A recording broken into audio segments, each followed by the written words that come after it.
जय हिंद, वंदे मातरम, भारत माता की जय। हम पिछले कुछ एपिसोड से लगातार बात कर रहे हैं कि किस प्रकार से ये एलोपैथी कंपनियां लोगों को बीमार बनाकर अपना व्यापार करने का काम करती हैं। हमने पिछले 2 एपिसोड में बात की कि जॉनसन एंड जॉनसन नाम की एक कंपनी जो बेबी पाउडर बनाती है, वह बेबी पाउडर बनाकर उस बेबी पाउडर से लोगों को कैंसर हुआ और उस कैंसर के कारण लाखों महिलाओं को भयंकर तकलीफों का सामना करना पड़ा। उन्होंने मुकदमा किया। 40,000 से ज्यादा मुकदमे अमेरिका की अदालत में जॉनसन एंड जॉनसन के ऊपर चल रहे हैं और 1,26,000 करोड़ का बड़ा भारी भरकम जुर्माना किया गया। हमने कल कुछ और दवाओं की बात की और ये जो दवाएं हैं, ये भारी भरकम जुर्माने के बाद भी, इनके नुकसान के बाद भी, इनमें से बहुत सी दवाएं ऐसे हैं जो किसी एक देश में या एक से अधिक देशों में आज भी बेची जाती हैं। आज हम कुछ और बातचीत करने वाले हैं। एक बहुत बड़ी फार्मा की कंपनी है, जैसे हमने कल जॉनसन एंड जॉनसन की बात की, फाइजर की बात की, मर्क कंपनी की बात की। ऐसे ही एक और बड़ी कंपनी है जिसको बोलते हैं एबॉट लैबोरेटरीज के नाम से, एबॉट फार्मा के नाम से। ये जो एबॉट फार्मा के नाम से कंपनी है, ये मूल रूप से यूएस की कंपनी है। यूएस के इलिनोइस में इसका हेडक्वार्टर है।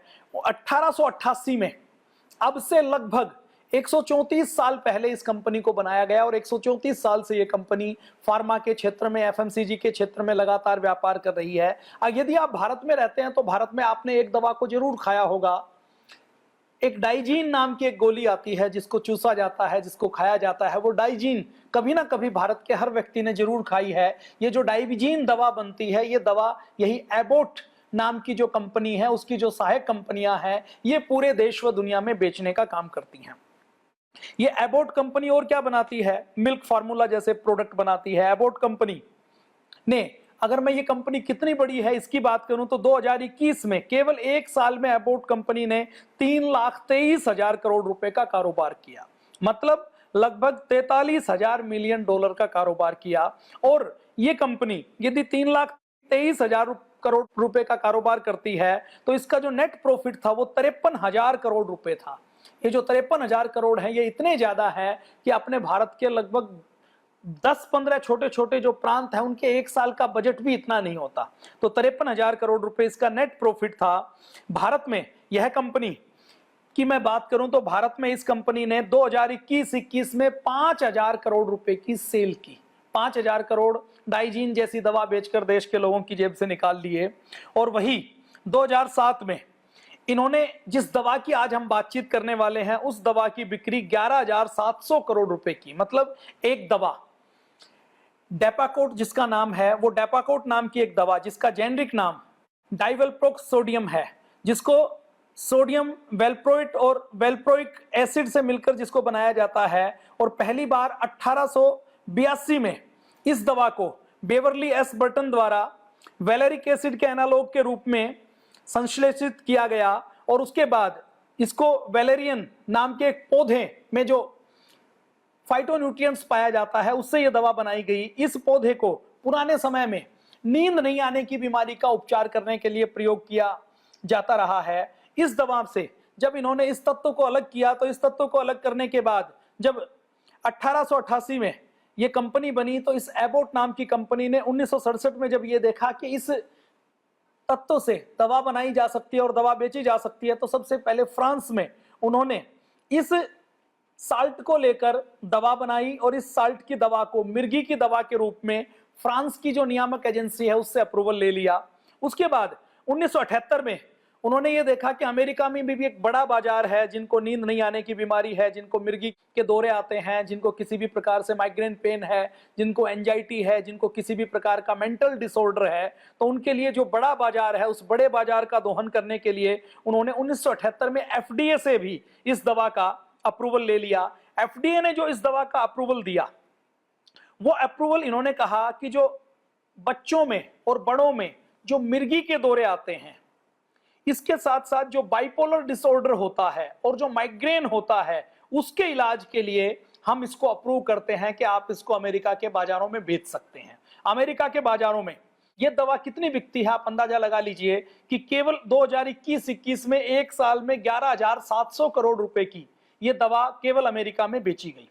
भारत में फिर जब भारत का बड़ा बाजार इन्होंने देखा तो 1981 में इन्होंने भारत को टारगेट करना शुरू किया और भारत में इस दवा का अप्रूवल ले लिया। भारत के अंदर या छोटे देशों में या विकसित देशों में या विकासशील या पिछड़े देशों में क्या होता है, एफडीए जिस दवा को अनुमति देता है, उन देशों की सरकारें केवल एफडीए का पत्र देखकर उस दवा को अपने बाजार में बेचने की अनुमति दे देते हैं। क्यों दे देते हैं? क्योंकि उनके पास अपना कोई लैब नहीं होती, अपना कोई जांच का कोई तंत्र नहीं होता, तो वो बहुत से गहराई से एनालिसिस नहीं कर पाते।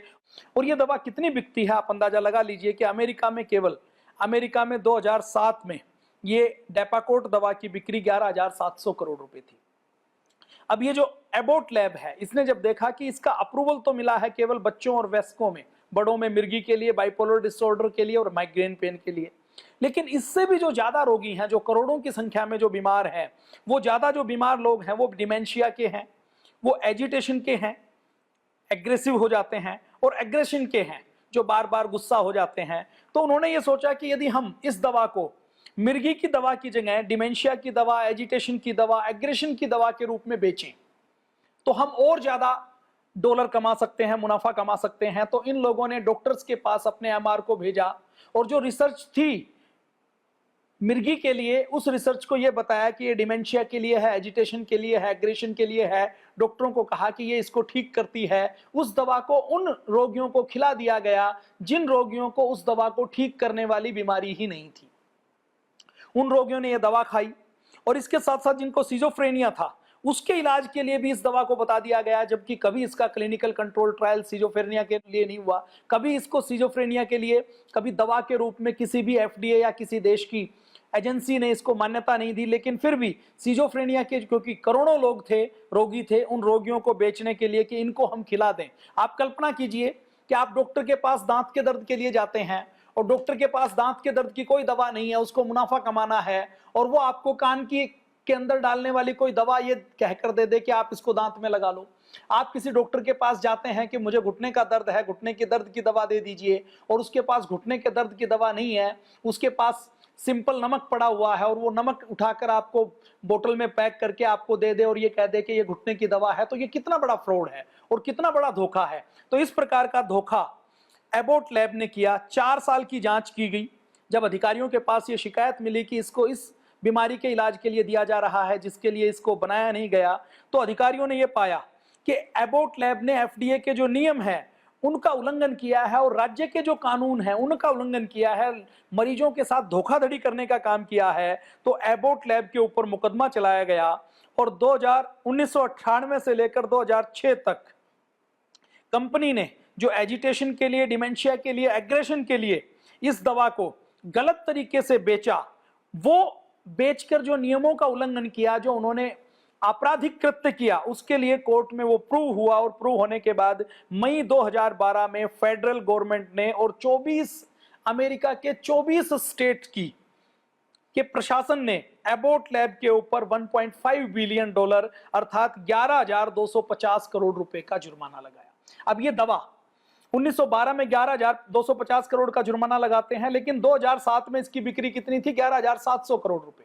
तो आप कल्पना करके देखिए कि जब ये दवा एक साल में जो दवा बेचती हैं, अगर 20 साल दवा बेची और 20 साल दवा बेचने में जो लाखों करोड़ रुपए प्रॉफिट कमाया, और उस लाखों करोड़ के प्रॉफिट में यदि थोड़ा सा उनको देना भी पड़ा तो उनको ये लगता है कि ये तो प्रॉफिट का छोटा सा हिस्सा है, तो वो जुर्माना एबॉट लैब ने भरा। अब एबॉट लैब ने इसके साथ साथ और क्या किया, उसको आप सुनेंगे तो आपको और ज्यादा दुख होगा। इसी एबॉट लैब ने ये जो डेपाकोट नाम की दवा है, ये दवा इतनी खतरनाक थी, जिसकी जांच कि इस दवा का असर गर्भवती महिलाओं पर क्या होगा और गर्भवती महिलाओं के गर्भ में जो मासूम बच्चा पल रहा है उसके ऊपर क्या होगा, उस असर को देखे बिना उन्होंने डॉक्टरों से गर्भवती महिलाओं को यह दवा दिलवानी शुरू की। जिन जिन गर्भवती महिलाओं ने, क्योंकि गर्भावस्था में क्या होता है, मूड स्विंग होता है, कई बार उदासी आती है, कई बार भ्रम की स्थिति बनती है, कई बार माइग्रेन पेन होता है, कई बार हल्के हल्के ऐसा महसूस होता है कि मिर्गी के दौरे पड़ रहे हैं।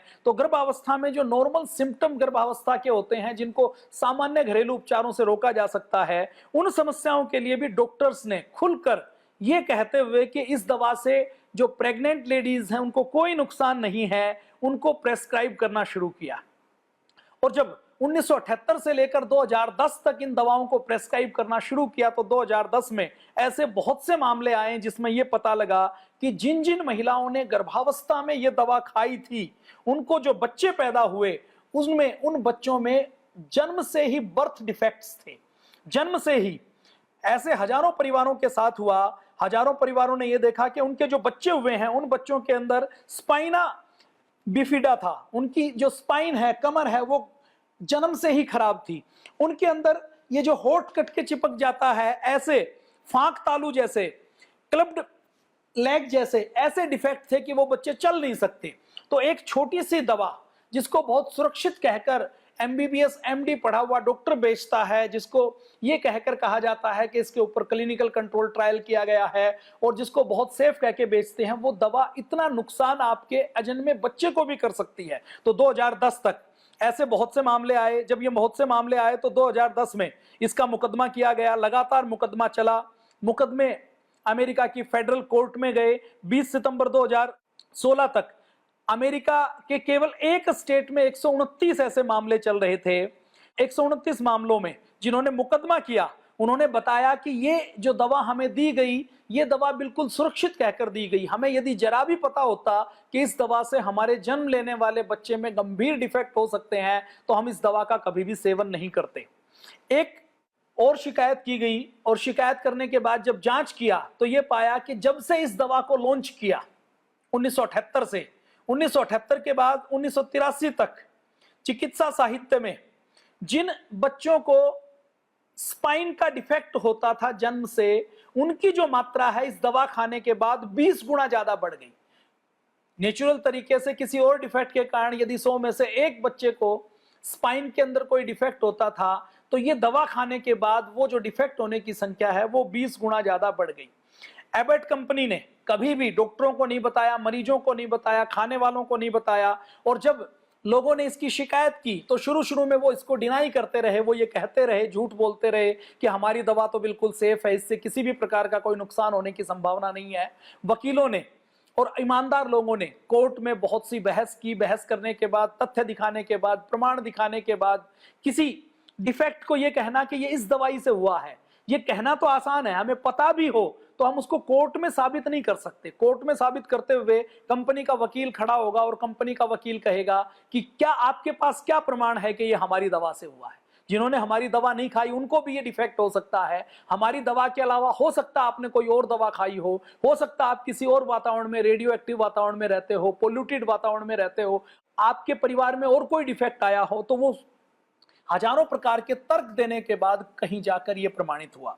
एक में जो सबसे पहला मामला आया वो मेडिसन स्मिथ नाम की एक महिला का आया, जिसने कहा कि मैंने गर्भावस्था में ये दवा खाई थी और ये जो डेपाकोट दवा मैंने खाई, तो खाने के बाद मुझे जो बच्चा हुआ उसकी स्पाइन के अंदर बर्थ डिफेक्ट था। अमेरिका के मिसौरी राज्य में स्टेट सेंट लुइस सिटी में यह मुकदमा लड़ा गया और इस मुकदमे में जब यह प्रमाणित हो गया कि एबट लैब इसमें दोषी है, तो उसके ऊपर 15 मिलियन का 112.5 मिलियन 112 करोड़ रुपए का हर्जाना देने के लिए आदेश हुआ और 23 मिलियन 172 करोड़ रुपए की पनिशमेंट का जुर्माना लगाया गया कि आपको यह भुगतान करना है। एबट लेबोरेटरी पर 285 करोड़ रुपए का इस पहले केस में जुर्माना लगाया गया। ऐसा ही एक और केस आया। एक और मामले में क्रिस्टीना रकील नाम की एक महिला थी। उसने भी गर्भावस्था में जो उनको छोटे छोटे सिम्टम होते हैं कि सिर में दर्द हो गया, मूड स्विंग हो गया, थोड़ी सी मति भ्रम की शिकायत हो गई, तो उसमें वो डॉक्टर के पास गई। डॉक्टर ने बहुत जाते ही उसको फिर दवा लिख दी कि ये डेपाकोट खा लो आप, इससे आपको आपकी समस्याओं का समाधान हो जाएगा। उसने डॉक्टर से पूछा भी कहीं इसका कोई साइड इफेक्ट तो नहीं है, मेरे पेट में जो 3 महीने का बच्चा है उसको कोई नुकसान तो नहीं हो सकता। डॉक्टर ने कहा कि नहीं, ये पूरी तरह से सेफ दवा है, एबॉट लैब ने इसको बनाया है। उसने खाई और खाने के बाद जब बच्चे का जन्म हुआ तो बच्चे के अंदर गंभीर डिफेक्ट थे। इतने गंभीर डिफेक्ट थे कि उस छोटे बच्चे की 12 तरीके से अलग अलग सर्जरी की गई। जब 12 तरीके से अलग अलग सर्जरी की गई तो उस महिला ने एबॉट लैब के ऊपर मुकदमा दायर किया। फिर से एबॉट लैब के वकीलों ने कहा कि ये तो हमारी दवा के कारण नहीं है। बहस हुई। बहस होने के बाद ये प्रमाणित हुआ कि ये जो डिफेक्ट आए हैं ये इसी दवा के कारण आए हैं। और एबॉट लैब के ऊपर जून 2017 में $15 मिलियन अर्थात 112 करोड़ रुपए का जुर्माना लगाया गया। अब ये जो दवा है, ये दवा 1981 से भारत में बिक रही है। हमने बहुत खोजने की कोशिश की कि भारत में हम ऐसे हजारों बच्चों को देखते हैं जिनका होठ कटा हुआ है, जिनकी कमर ठीक नहीं है, जिनके पैर ठीक नहीं है। उन में से हो सकता है कितनी महिलाओं ने ये दवा खाई होगी और ये दवा खाकर कितनी महिलाओं के बच्चे डिफेक्टेड पैदा हुए होंगे, लेकिन हमें भारत में एक भी मामला ऐसा नहीं मिला जिसमें इस फार्मा कंपनी के ऊपर भारत में कोई जुर्माना लगाया हो। आपकी जानकारी में कोई आए तो आप हमें जरूर संकेत करें, जरूर सूचित करें। तो ये जो बड़ी बड़ी कंपनियां हैं, जो बड़ी फार्मा कंपनी है, जो ये ढोंग करती हैं कि हम रिसर्च के नाम से हजारों लाखों करोड़ डॉलर खर्च करते हैं, हमारी जो दवा है उसमें साइंटिस्ट एक दवा को डेवलप करने में 20 साल लगाते हैं, 50 साल लगाते हैं, वो कोरा झूठ बोलते हैं। एक और बड़ी फार्मा कंपनी की बात करते हैं। उस फार्मा कंपनी का भी बहुत बड़ा नाम है और ये वो दावा करती है कि हमारी जितनी रिसर्च होती है वो बहुत ऑथेंटिक होती है, हम प्रामाणिक रिसर्च करते हैं। और ये दावा करती हैं कि हम बीमारियों का इलाज खोजती हैं, हम लोगों को बीमारियों से बचाने का काम करते हैं। लेकिन अगर मैं सत्य की बात करूं तो सत्य इनके दावों से बिल्कुल उलट है।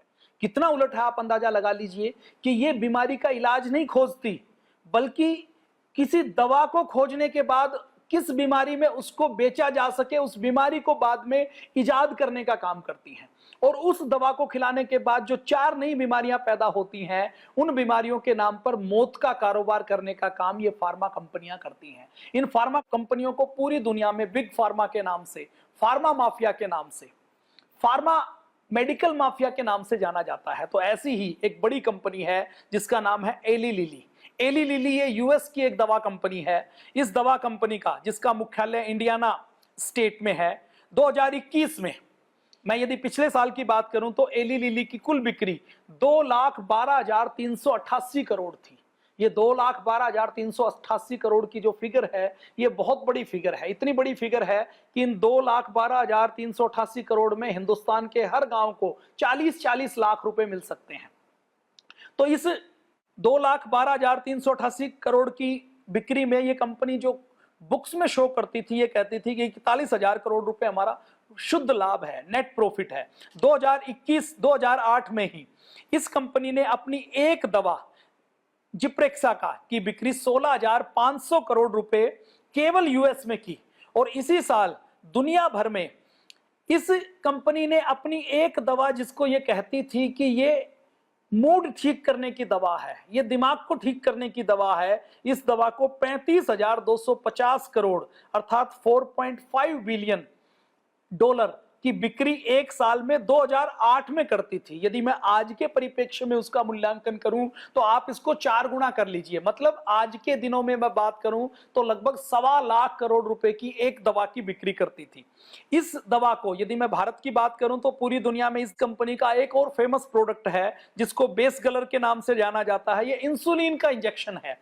भारत में ये कंपनी सिप्ला के साथ मिलकर दवाइयां बेचती थी, उसके बाद अकेले इसने दवा बेचना शुरू किया। तो इस कंपनी ने 1991 में एक पेटेंट करवाया। 1991 में इस एली लिली फार्मा कंपनी ने एक नए साल्ट की खोज की, ओलंजा पाइन के नाम से एक साल्ट की खोज की, और ओलंजा पाइन को 1991 में पेटेंट करवाया। और पेटेंट करवाकर इन्होंने एक एंटीसाइकोटिक ड्रग, एक एंटीसाइकोटिक दवा के नाम से जिप्रेक्सा के नाम से लॉन्च किया। और जिप्रेक्सा के नाम से जब इन्होंने लॉन्च किया तो एफडीए द्वारा 1996 में इसका अप्रूवल मिला। 1996 में इसको केवल सिजोफ्रेनिया और बाइपोलर डिसऑर्डर को ठीक करने के लिए एफडीए ने अप्रूवल किया कि आप सिजोफ्रेनिया और बाइपोलर डिसऑर्डर के लिए आप इस दवा को बेच सकते हैं। लेकिन कंपनी, क्योंकि सिजोफ्रेनिया और बाइपोलर डिसऑर्डर के जो मरीज हैं वो तो केवल कुछ हैं, अब दवा बेचनी है करोड़ों लोगों को, अब करोड़ों लोगों को दवा खिलानी है, तो इन्होंने झूठ बोलकर डॉक्टर को, अपने एमआर को भेजकर डॉक्टरों को झूठी रिपोर्ट दिखाकर ये कहा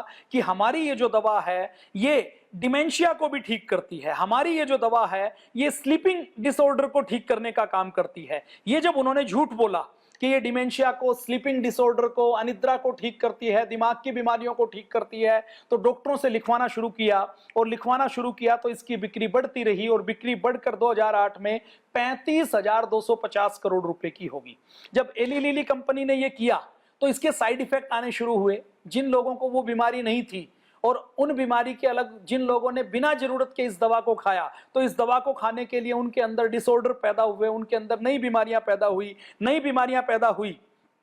तो उन्होंने कोर्ट में केस किया और कोर्ट में केस करने के बाद यूएस के डिपार्टमेंट ऑफ जस्टिस ने एली लिली फार्मा को सबूतों के साथ कोर्ट में बुलाया। कोर्ट में बहस चली, पहले कंपनी ने मना किया, उसके बाद तर्क तथ्य और प्रमाणों को देखकर, एविडेंस को देखकर उसके ऊपर आपराधिक मुकदमा चलाया गया, गैर जिम्मेदारी का मुकदमा चलाया गया। और मुकदमा चलाने के बाद कंपनी ने खुद यह माना कि हमने 1999 से लेकर 2001 तक डिमेंशिया के लिए और अल्जाइमर के लिए, अल्जाइमर एक ऐसी बीमारी है जिसका कोई उपचार पूरी दुनिया में कोई दवा नहीं बनी हुई है, इसके लाखों करोड़ों की संख्या में रोगी हैं। तो अल्जाइमर के रोगियों को महंगे दामों में ये दवा को कि झूठ बोलकर बेचा गया कि इससे आपका अल्जाइमर ठीक होगा। उनका अल्जाइमर तो ठीक नहीं हुआ, उनको दूसरी कॉम्प्लिकेशन शुरू हो गई। तो इस क्रिमिनल केस में एली लिली ने 15 जनवरी 2009 को यूएस की कोर्ट में ये कहा कि हम $1.4 बिलियन अर्थात 10,500 करोड़ रुपए का जुर्माना भरने के लिए तैयार हैं, और जिसमें उन्होंने कहा कि हम 515 मिलियन का आपराधिक जुर्माना देंगे और इसके साथ साथ संघीय सरकार को, फेडरल गवर्नमेंट को और अलग अलग स्टेट्स को एक सिविल अंडरस्टैंडिंग में 800 मिलियन का भुगतान करेंगे। मतलब 10,500 करोड़ रुपए का जुर्माना इस दवा के ऊपर यूएस में लगाया गया। ये दवा यूएस के साथ साथ और कई देशों में बेची जाती है, लेकिन दूसरे देशों में जब रिकॉर्ड चेक करते हैं तो इस दवा के बारे में कोई रिकॉर्ड नहीं मिलता। इस दवा के ऊपर कितना जुर्माना लगाया गया, इस दवा से क्या क्या नुकसान हुआ, इसके कोई रिकॉर्ड हमें दूसरे देशों में मिलते नहीं है। तो आप कल्पना कीजिए, जब ये फाइजर जैसी कंपनी, जब ये जॉनसन एंड जॉनसन जैसी कंपनी, जब ये मर्क जैसी कंपनी, जब ये एबॉट लैब जैसी कंपनी जो ठेकेदारी रखती हैं कि पूरी दुनिया को हेल्थ देने का काम हम करेंगे, डब्ल्यूएचओ को ये चलाती हैं, यूरोपियन मेडिकल एजेंसी को ये चलाने का काम करती हैं, एफडीए जैसी एजेंसी को, एफडीए जैसी एजेंसी में जो लोग खर्च करते हैं उस खर्च का भुगतान इन लोगों की जो दवा की एप्लीकेशन होती है उस एप्लीकेशन से होती है। और एफडीए के अंदर भी जो साइंटिस्ट काम करते हैं, जो वैज्ञानिक काम करते हैं, वो कई बार अघोषित तौर पर इन कंपनियों के कंसल्टेंट के रूप में, इनके सेमिनार में वक्ता के रूप में, इनके इंटरनल एजेंट के रूप में काम करने का काम करते हैं। और जब ये इनके इंटरनल एजेंट के ऊपर, इनके पेरोल पर काम करते हैं, तो उनकी नजर में अमेरिका के नागरिकों का स्वास्थ्य कम पड़ जाता है, ये कंपनी के हितों की रक्षा ज्यादा करते हैं। और भारत जैसे देश की मैं बात करूं तो भारत जैसे देश में हम जो देश के लोग हैं उनको नहीं पता कहां शिकायत करनी है। शिकायत करने के बाद जिस लैब में जिस बात की शिकायत की जाएगी वो प्रमाणित होगी या नहीं होगी। भारत में लैब नहीं है, साइंटिस्ट नहीं है, कोई एजेंसी नहीं है, कोई सुनने वाला नहीं है, और आपने कहीं शिकायत कर दी तो हो सकता है उल्टे आपके ऊपर ही मुकदमे थोप दिए जाएं। तो ऐसे वातावरण में आपको यदि स्वस्थ रहना है तो आपके स्वास्थ्य की रक्षा आपको खुद करनी पड़ेगी। कोई फार्मा कंपनी आपके हेल्थ की रक्षा करने वाली नहीं है। तो ये फार्मा कंपनी क्या क्या पाप करते हैं, इसके बारे में हमने थोड़ी सी बातचीत की। अगले कुछ एपिसोड्स में लगातार हम और बातचीत करते रहेंगे, और आपके और हमारे सामने एकमात्र जो तरीका है वो योग आयुर्वेद का तरीका है, जिससे हमारे दादा दादी, जिससे हमारे नाना नानी स्वस्थ रहते थे, उस तरीके पे चलकर हम सब स्वस्थ रह सकते हैं। तो आप देखते रहिए वैदिक चैनल, फॉलो करते रहिए। आप सब लोग घर में बैठकर परम पूज्य स्वामी जी महाराज को रोज सुबह 5 से 7:30 बजे तक आस्था टीवी पर लाइव जरूर देखें, और पूज्य स्वामी जी महाराज के सामने, टीवी के सामने बैठ जाइए। टीवी नहीं है, आपके गांव में लाइट नहीं आता, तो मोबाइल के अंदर फेसबुक के ऊपर, यूट्यूब के ऊपर आपको लाइव मिल जाएगा। मोबाइल के यूट्यूब, फेसबुक के ऊपर लाइव अपने सामने चला लीजिए, और जो पूज्य स्वामी जी महाराज करवाएं उसको जितना आप कर सकें, आप पूरा नहीं कर सकें तो आधा अधूरा कर लीजिए, और उसी को करने से आपकी गंभीर बीमारी ठीक हो जाएगी। भारत ने आयुर्वेद पूरी दुनिया को दिया है, और आयुर्वेद से अच्छा स्वास्थ्य का कोई शास्त्र दूसरा हो नहीं सकता। तो ये विदेशी कंपनियां, ये फार्मा कंपनी हमें स्वस्थ बनाने के लिए, हमें ठीक करने के लिए नहीं पैदा हुई हैं। इन फार्मा कंपनियों का एकमात्र उद्देश्य यही है कि हम जीवित रहें लेकिन बीमार रहें, ताकि बीमार रहेंगे तो हम इनका प्रोडक्ट खाते रहेंगे। इनको स्वस्थ व्यक्ति नहीं चाहिए, इनको केवल कस्टमर चाहिए, इनको केवल ग्राहक चाहिए जो इनके उत्पाद को लगातार खरीद सकें। तो आज के लिए इतना ही। जय हिंद, वंदे मातरम, भारत माता की।